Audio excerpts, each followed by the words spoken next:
So my name is David King. I'm from the University of Sheffield AMRC.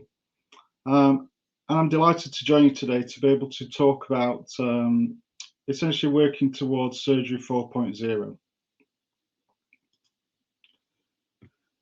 So I'll talk briefly about why Surgery 4.0 and what exactly is driving it. What are the potential relationships between Industry 4.0 and Surgery 4.0? What could a patient's journey potentially look like within a Surgery 4.0 environment? And then finally, what are the challenges and barriers to delivering Surgery 4.0? So firstly, why Surgery 4.0 and what are the needs and challenges that it's trying to address?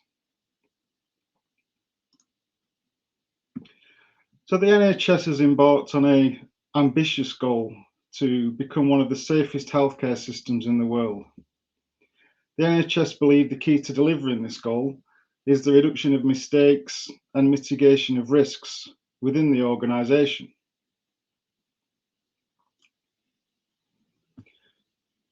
So Lord Carter in 2016 published a report for the Department of Health, and it really highlighted the need to remove errors and variation within operating environments. And you can see from this example that a small change to this variance has the potential for huge cost savings and benefits to patients.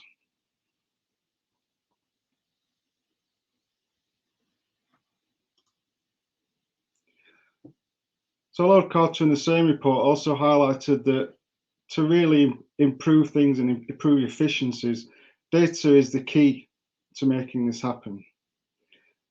However, the amount of data that is available is increasing exponentially, and this is not expected to change and is actually expected to accelerate. So this in itself creates new challenges. So how do clinicians actually deal with this huge amount of data whilst continuing to care for patients effectively?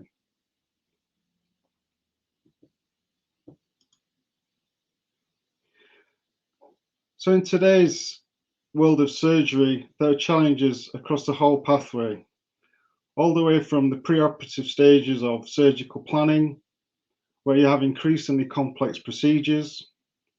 You have an increasing need for informed patient consent, and really this requires increasing levels of healthcare literacy amongst patients.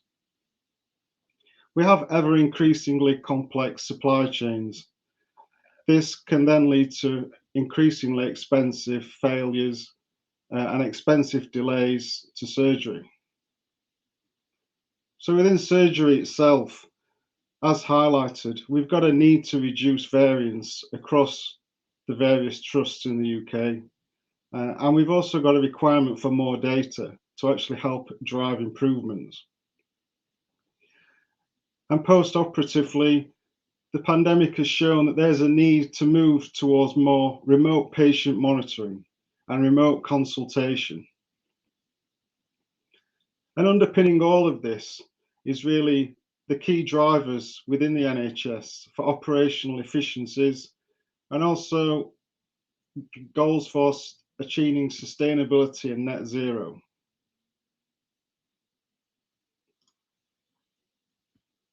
So what is interesting is that there are many parallels here to the challenges that have been faced by manufacturing for many years, and actually some of the challenges that have been solved within manufacturing. So manufacturing is constantly getting more complex with increases in technology, which is becoming increasingly needed to deliver the changes that are required.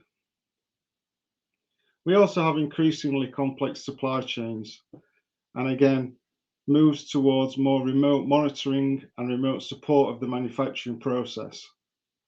And equally, we have the same drivers around improving operational efficiencies and helping to drive sustainability and make manufacturing a net zero process.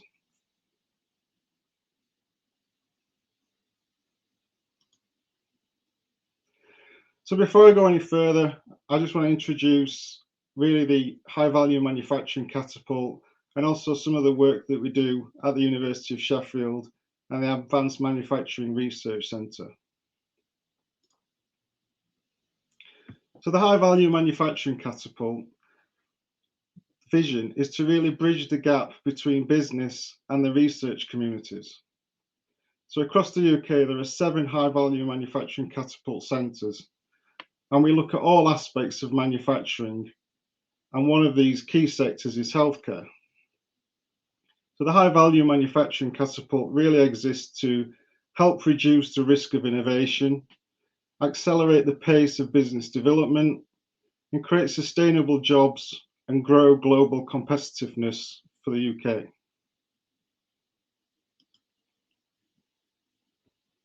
So within HVMC, we have a number of strategic objectives focused on healthcare. So the first one is no surprise, we are trying to promote within the UK the healthcare and related sectors to try and develop growth. We also want to help businesses innovate new products and processes that will ultimately help reduce healthcare costs, driving to improve new patient outcomes. And obviously within the HVMC, we're looking at trying to improve and strengthen the manufacturing and supply chains within the healthcare sector. So we aim to do this through really trying to cross-fertilize and develop horizontal innovation through bringing ideas from manufacturing and Industry 4.0 into the medical and healthcare sectors.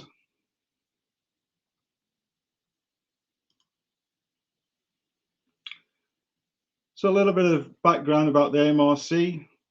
So we've grown from a handful of researchers in 2000 and 2001 on the site of an old coal mine in Rotherham to over 600 engineers in state-of-the-art facilities, including our flagship Factory 2050 facility. We work with organisations of all sizes, from SMEs to multinationals, and we also work across all sectors, including aerospace, automotive, and importantly, healthcare. So we have over 150 partners, including Boeing, Rolls-Royce, McLaren, and Siemens.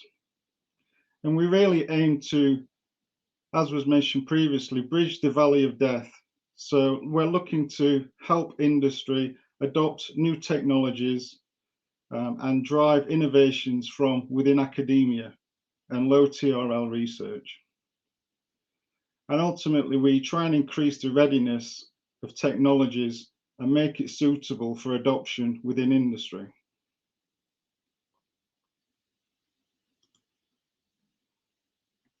So the AMRC comprises of a number of groups, really covering all different aspects of advanced manufacturing. So as you can see, we've got groups focused on machining, metrology, composites, casting, medical design and prototyping, and also we have a digital manufacturing group who are really focused around Industry 4.0 technologies. We also recently opened 2 new facilities in the UK. So with AMRC Wales and one within AMRC Northwest. So these 2 facilities are closely linked to some key partners with the AMRC, one being Airbus and one being BAE Systems. So on the AMRC Wales site, that was actually being used during the pandemic to produce the ventilators as part of the UK Ventilator Challenge.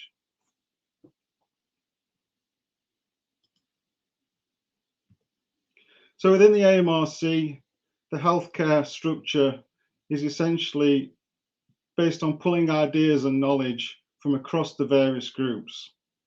And this really helps us to drive horizontal innovation into the healthcare sector.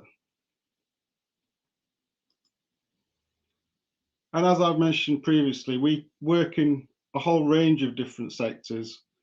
And this really allows us to share knowledge, share ideas across the different sectors, and ultimately drive new innovation.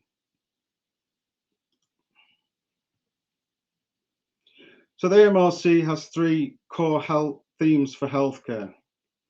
So we look at prototyping new devices and processes. We look at how we can apply Industry 4.0 to manufacturing and supply chains within the healthcare sector. And we also look at how we can actually apply Industry 4.0 technology to clinical settings. So one of these, for example, is surgery.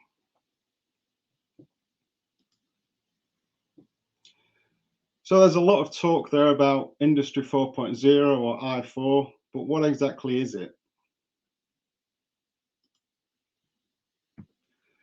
So Industry 4.0 has been around for nearly 20 years, and it really describes the transformation process of industry from passive automated systems to a more active and cognitive support of the production process. And this requires the vertical integration of manufacturing systems, and these include automation, the manufacturing data, operational data, and IT systems within an organization. So essentially, you have the Internet of Things, which are generating the data, and this data is typically stored in the cloud. And once it's in the cloud, we can start to use data analytics and artificial intelligence to analyze the data and derive new optimizations and new efficiencies. And essentially, big data is more data from more things that are more connected.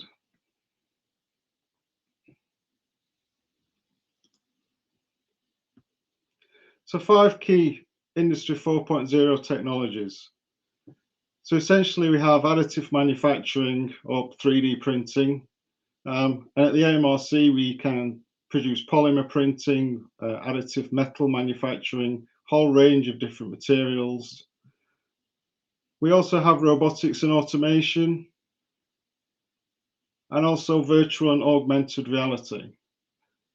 And tying all this together really is the connectivity, the Internet of Things, and new developments within big data and machine learning and artificial intelligence. So combining these really 5 key technologies, we can start to deliver some of the ideas and the opportunities around Industry 4.0. So as you can see, an interconnected manufacturing environment in Industry 4.0 is complex.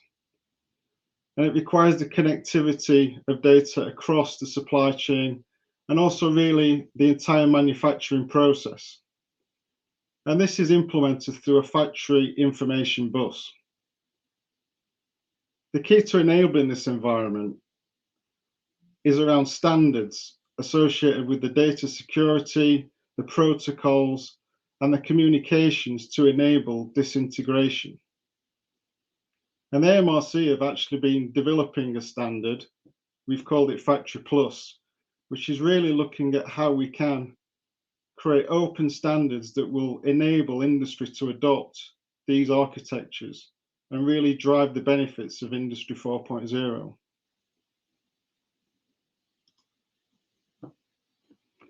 So within Industry 4, digital twins are a key technology.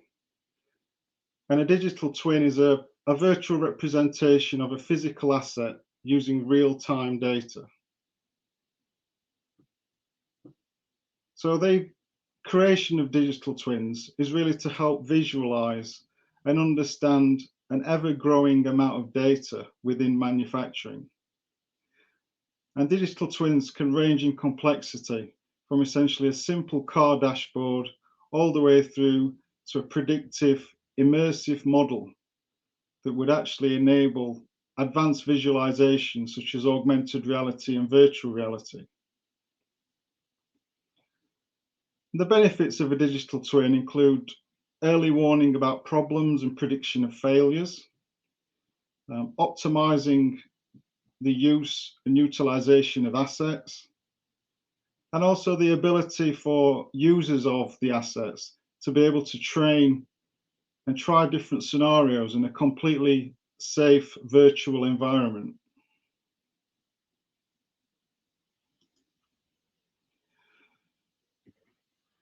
So as was highlighted, there's a real demand for data across the world.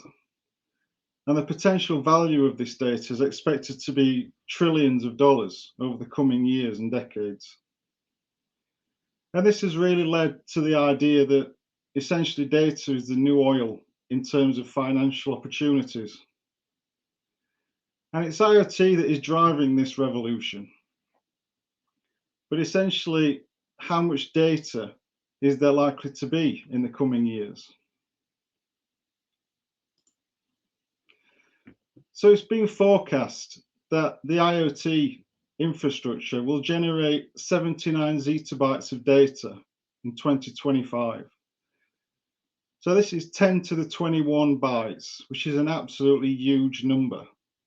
And it's actually pretty difficult to put it into some form of context. So the European Space Agency actually estimate that this is a similar magnitude to the number of stars in the known universe. So this is really what we mean when we talk about big data.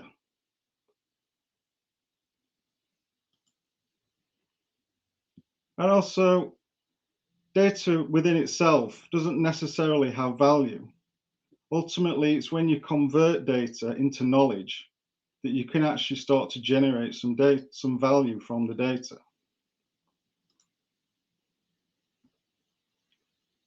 So essentially, the Internet of Things will generate the data. And then once we have this data, we can generate new insights. And then from the insights, we can ultimately generate some actions based on the data that we've gathered. So this process, this fairly simplified process, is really how you generate value from data. And it's a universal format. So the role of artificial intelligence and machine learning within this environment. So AI data analytics are really required to analyze the huge amounts of data that are being generated. AI is essentially modeling and generalizing this huge amount of data and making it suitable for the data analytics. The data analytics then create the insights and ultimately create the value from the data.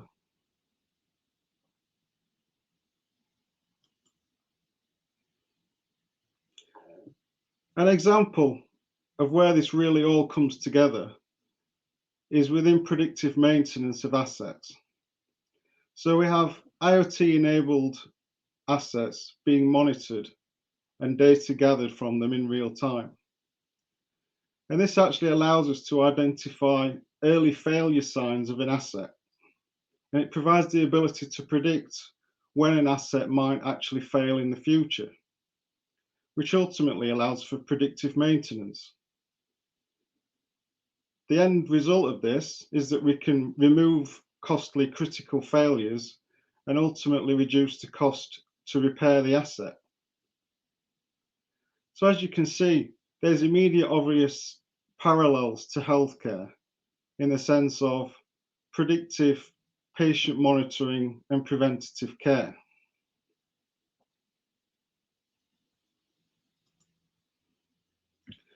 So that's a lot of talk about Industry 4.0, but what does this actually have to do with Surgery 4.0?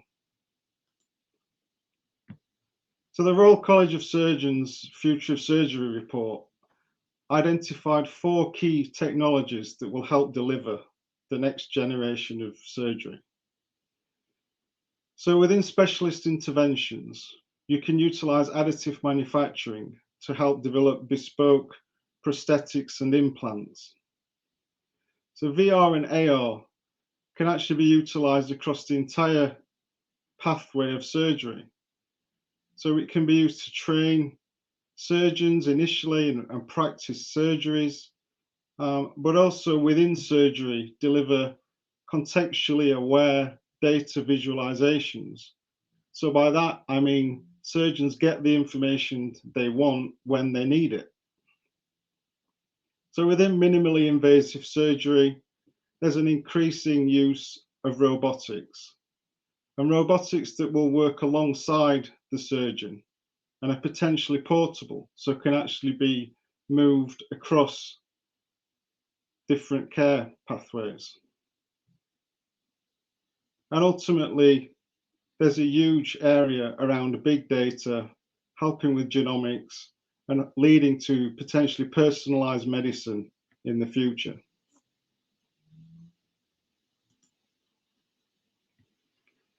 So Maya Hines' paper on the evolution of surgery identified data science as a key technology to helping deliver this evolution in surgery.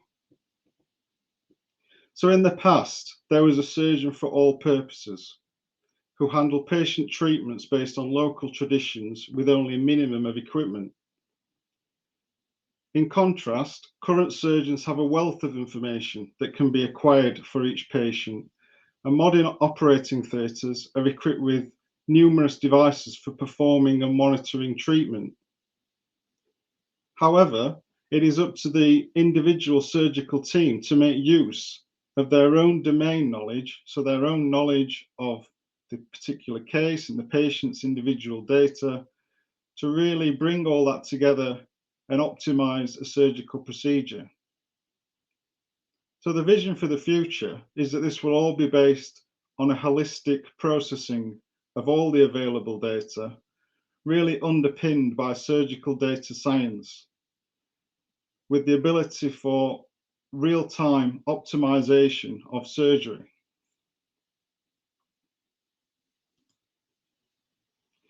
So within the AMRC, we've developed a digital operating theatre demonstrator. And this is really a research sandpit for looking at how we can develop the technologies for Surgery 4.0. So the digital theatre is based around the development of a real-time digital twin of a surgical environment. The digital theatre includes augmented reality and virtual reality to demonstrate potential real-time collaboration between the physical operating space and a remote surgeon. And this environment really enables Industry 4.0 technologies to be developed in collaboration with partners in a safe, non-clinical environment.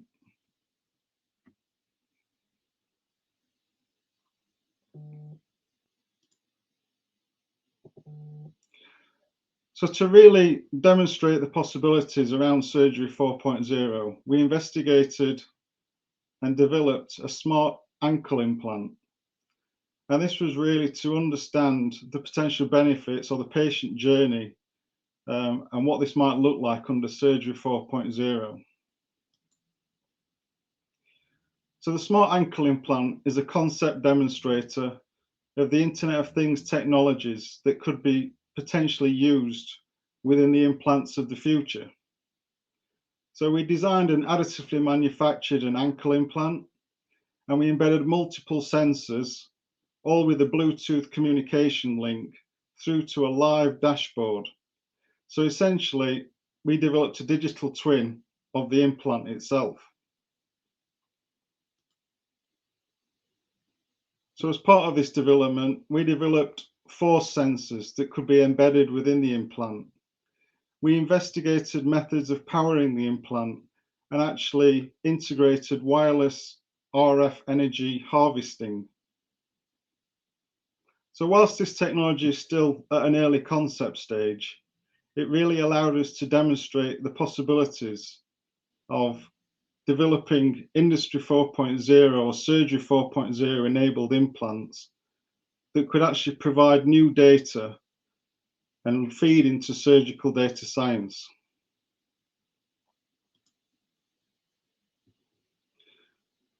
So the smart ankle implant really has potential benefits across the entire patient's journey within Surgery 4.0, from preoperative care, where we have additive manufacturing, producing personalized implants. We have VR and AR helping to train the teams and actually obtain an informed patient consent. Then within surgery itself, we have the robotic assistance and also contextually aware operating theatres, which are tied into the robotics. So the actual theatre itself is aware of the procedure and the stage within that procedure that the surgeon is currently operating in. We have advanced visualizations with AR and VR, and all of this underpinned by surgical data analysis occurring in real time and understanding variances from potential gold standards for the surgical procedure. And then moving through to post-operative care, we have remote patient monitoring using the IoT implant. And then we have the ability to use VR again and AR to really assist the physiotherapy treatment, underpinned again by AI that is continually monitoring the use of the implant and is actually able to predict patient care. So the thing that brings this together is essentially a digital thread. And this is what ultimately enables the real-time analysis and the care optimization across the entire pathway within Surgery 4.0. So moving on to conclusions. So there are still many challenges and barriers to Surgery 4.0.